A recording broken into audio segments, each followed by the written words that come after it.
வணக்கம். தந்தி டிவி சொந்தமா ஒரு கருத்து கணிப்பு பண்ணியிருக்காங்க. என்ன அப்படின்னா, அது அவங்களே சொல்லியிருக்காங்க. என்ன அப்படின்னா, தமிழ்நாட்டிலிருந்து பேன் இண்டியா படம் பண்ணுவதற்கு தகுதியான இயக்குனர்கள் யார்? அதாவது பண்ணுன இயக்குனர் கிடையாது. பண்ணுவதற்கு தகுதியான இயக்குனர்கள் யார்? அப்படின்னு ஒரு 4 பேர சொல்லியிருக்காங்க. ஒருத்தரு லோகேஷ் கனகராஜ், இன்னொருத்தரு நெல்சன் மண்டேலா சாரி நெல்சன், அ இன்னொருத்தரு நம்ம மாரி செல்வராஜ், இன்னொருத்தரு வெற்றிமாறன். இந்த 4 பேர்ல அதிகபட்சமான ஓட்டு வாங்கியிருக்கவங்க யார் அப்படின்னா நமக்கு தெரியும்.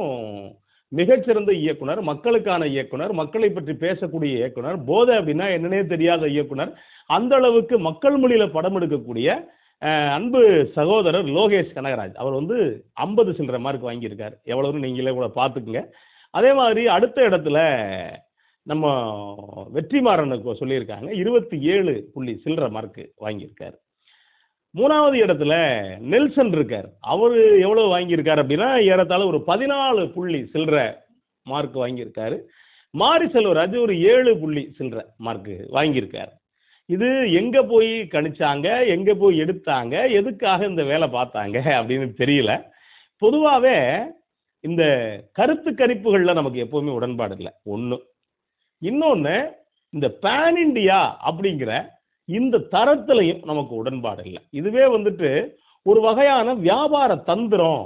இன்னொன்னு, அதிகமா சம்பளம் வாங்குறதுக்கு, அதிகமா விலை பேசுறதுக்கான இடமா தான் இருக்குமே ஒழிய, இது ஒரு நல்ல சினிமாவா இருக்குமா அப்படின்னா, இது ஒரு பெரிய கேள்விதான். என்ன காரணம் அப்படின்னா, நீங்க இப்பல்லாம் எப்ப பேசப்படுது பேன் இண்டியா படம் அப்படின்னு, சமீப காலங்கள்ல தான் பேசப்படுது. இதுக்கு முன்னாடி ரொம்ப வெற்றி பெற்ற ரஜினிகாந்த் படமெல்லாம் பேன் இண்டியான்னு பேசப்படுறதில்ல. கமல்ஹாசன் படம் பேன் இண்டியா படம்னு பேசப்படுறதில்ல. அந்த படம் வந்து வெற்றி அடைஞ்சிச்சு அப்படின்னா, வேற வேற மொழிகள்ல அப்படியே மொழி மாற்றம் பண்ணி பண்ணுவாங்க. அப்படி இல்லன்னா, மறு உருவாக்கம் வேற கலைஞர்கள வச்சு பண்ணுவாங்க. இது காலங்காலமா இந்தியாவுக்குள்ள நடந்துகிட்டு தான் இருக்கு. எத்தனையோ படங்கள நீங்க சொல்லலாம். அப்படி இருக்கிறப்ப, இப்ப மட்டும் புதுசா பேசிக்கிட்டு இருக்க அந்த பேச்சுக்கு பேர் என்ன அப்படின்னா, பேன் இண்டியா அப்படிங்கிற ஒற்றை வார்த்தையில பேசுறாங்க. சரி, இந்த பேன் இண்டியா படம் தொடர்ச்சியா வந்துச்சுன்னா என்ன நடக்கும்ங்கிற கேள்வி இருக்கு இல்லையா? அப்ப என்ன அப்படின்னு ஏன்னா, இந்தியாவ பொறுத்தவரைக்கும் இந்தியாங்கிறது ஒரு நாடே தவிர, ஆனா ஒரே வகையான கலாச்சாரம், ஒரே வகையான பண்பாடு, இல்ல ஒரே வகையான மொழி, ஒரே வகையான நாகரீகம் கொண்ட நாடு கிடையாது.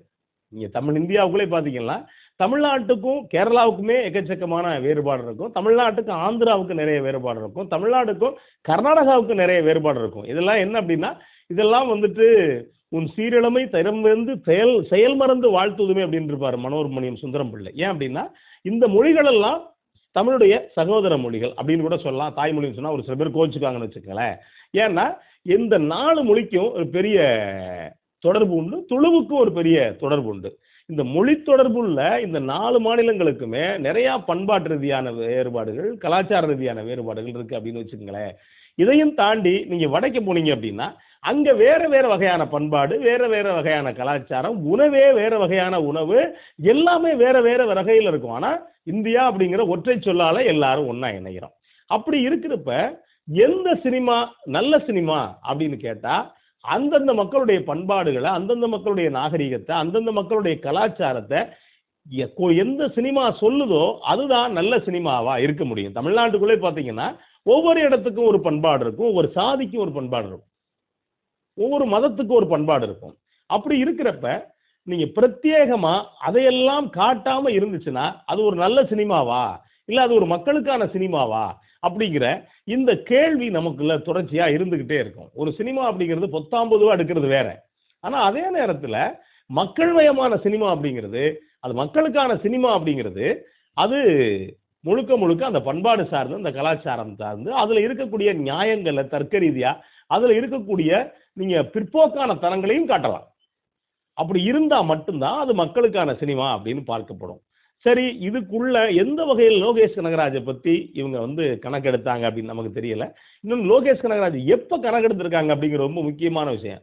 லோகேஷ் கனகராஜுக்கு ரஜினியும் வாய்ப்பு கொடுக்காம, கமல்ஹாசனும் வாய்ப்பு கொடுக்காம, நீங்க விஜய் இப்ப இன்னைக்கு சினிமாவுல இல்ல வாய்ப்பு கொடுக்காம, அஜித் வாய்ப்பு கொடுக்காம, எந்த வாய்ப்பும் கிடைக்காம நடிக்கிறதுக்காக லோகேஷ் கனகராஜ் போறக்கூடிய இந்த காலகட்டத்துல ஒரு கருத்து கணிப்பு அப்படிங்கிற பேர்ல ஒரு விஷயத்த எந்த சேனல் செய்றாங்க அப்படின்னா, அவங்களுடைய நோக்கம் என்ன அப்படின்னு யோசிக்க வேண்டியிருக்கு. என்ன அப்படின்னா, எந்த ஒரு ஊடகமா இருந்தாலும் அது குறைஞ்சபட்சம் ஒரு 50% மக்களுக்கான ஊடகமா இருந்தா தான் அந்த ஊடகம் அறம் சார்ந்த ஊடகமா இயங்குது அப்படின்னு அர்த்தம்.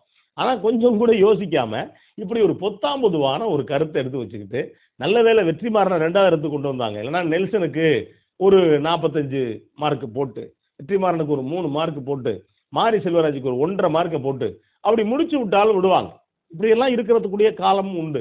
இன்னைக்கு நீங்க பாருங்க, ஈரானிய படங்களை விரும்பி பார்க்கக்கூடிய பல பேர் இருக்காங்க. காரணம் என்னன்னா, அங்க இருக்கக்கூடிய கலாச்சாரத்தை, பண்பாடுகள், நாகரிகங்களை தெரிஞ்சுக்கணும் அப்படிங்கிறதுக்காக தான் அப்படி அந்த மாதிரியான படங்களை பார்ப்பாங்க. நீங்க ஒரு சைனீஸ் படம் பார்த்தீங்க அப்படின்னா, அங்க இருக்கக்கூடிய நாகரிகம் என்ன, பண்பாடு என்ன, அந்த மக்களுடைய உணவு பழக்கம் என்ன அப்படின்னு நீங்க கண்டுக்கலாம். ஒரு ஜப்பானிய படம் பார்த்தீங்க அப்படின்னா, அந்த மக்களுடைய வாழ்வியல் என்ன அப்படின்னு நீங்க கண்டுக்கலாம். ஆனா ஒரு பேன் இண்டியா சினிமாவை பார்த்து எந்த வாழ்வியலை, எந்த கலாச்சாரத்தை வேற ஒரு மொழியை சேர்ந்தவன், வேற ஒரு நாட்டை சேர்ந்தவன் கண்டுக்க முடியும்? முன்னாடி மார்க்ஸ் முல்லர் எழுதுனதான் என்ன சொல்லியிருக்காங்க அப்படின்னா, அதுதான் ஒட்டுமொத்த இந்தியா அப்படின்னு இருக்காங்க.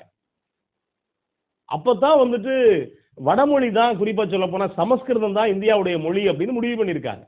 அதுக்கு பிறகு பல பேர் இல்லையா, தமிழ்னு ஒரு மொழி இருக்கு, அது சமஸ்கிருதத்தோட துணை இல்லாம ஆதி காலத்திலிருந்து இயங்கினது, தமிழ் தனிமொழி அப்படின்னு சொல்லி அதுக்கு பிறகுதான் நிரூபிக்கிறாங்க. குறிப்பா கால்டுவெல் காலத்துக்கு பிறகுதான் நிறுவப்படுது. அப்ப என்ன ஆகும் அப்படின்னா, நீங்க பேன் இண்டியா அப்படின்னு ஒரு சினிமாவை எடுத்து வச்சுக்கிட்டு, இதுதான் இந்தியாவுக்கான சினிமா அப்படின்னு எந்தவித சாயம் இல்லாம பண்றதுல எந்த நியாயமும் இல்லை. இன்னொன்னு, இந்த மாதிரி கருத்து கணிப்பு அப்படிங்கிறது ஏற்புடையது இல்லை அப்படிங்கிறதா யதார்த்தம்.